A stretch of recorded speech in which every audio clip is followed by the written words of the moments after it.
So, what's up sa inyo mga kamay? So, ngayong araw ay mag-hotel review muna tayo ngayon, no? So, dito tayo ngayon sa Kaizen Suites sa may akbang ng De La Salle University dito sa may Manila, no? So, start! Ito yung itsura niya, no?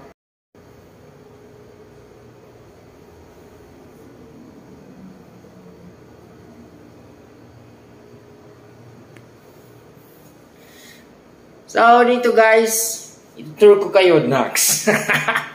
So, kung anong meron sila, no? So, compare natin sa ibang mga hotels. So, may basurahan, may cups, may takore, gripo, hanger,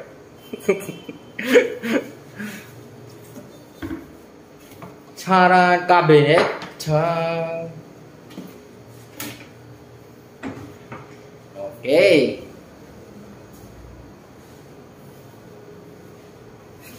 TV, remote, upuan, ref,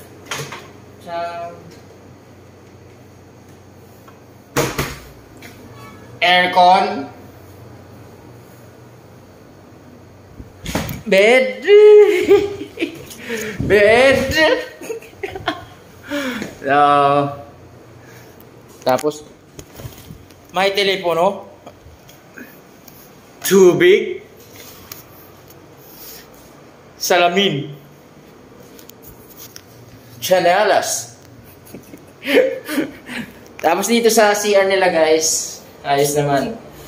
May heater, may shower, may bidet. Tingnan natin yung bowl nila kung malinis. Malinis naman. Wow. Basurahan. So, gripo. Lagayan ng sabon. So, yun meron dito sa loob ng CR nila.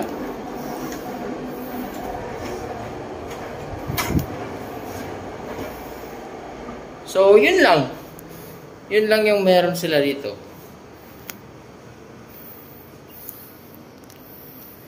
So, yung mahirap lang sa kanila dito kasi yung room ko ngayon, tsaka yung location talaga nila ng Kaizen Suites na to ay tingnan nyo. Sa Taft Avenue talaga to. O, tingnan nyo. Taft Avenue. Kahabaan ng Taft Avenue. Tapos doon yung SMDC. Tapos sa unahan, yung La Salle. So, yung mahirap dito ay medyo maingay lang, no? So, ewan ko kung makatulog ako nito o kung ano. Pero, yun din yung sabi ng front desk. Maingay talaga dito, kaya maraming nagre-reklamo dito. Pero the thing is, mas maganda dito kaysa sa puro naman wall, no? Mas maganda pa rin yung may city view. Bahala na maingay, okay?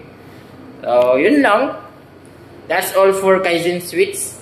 So, yung hotel pala na to guys ay maraming saksakan, no? So, hindi ka mahirapan magsaksak. Kaya yung tawag ko dito, hotel na saksakan ng saksakan. Kawa naman kayo. Saksakan? Saksakan? Saksakan? Saksakan na naman. Saksakan? Saksakan. Ang daming saksakan guys, no?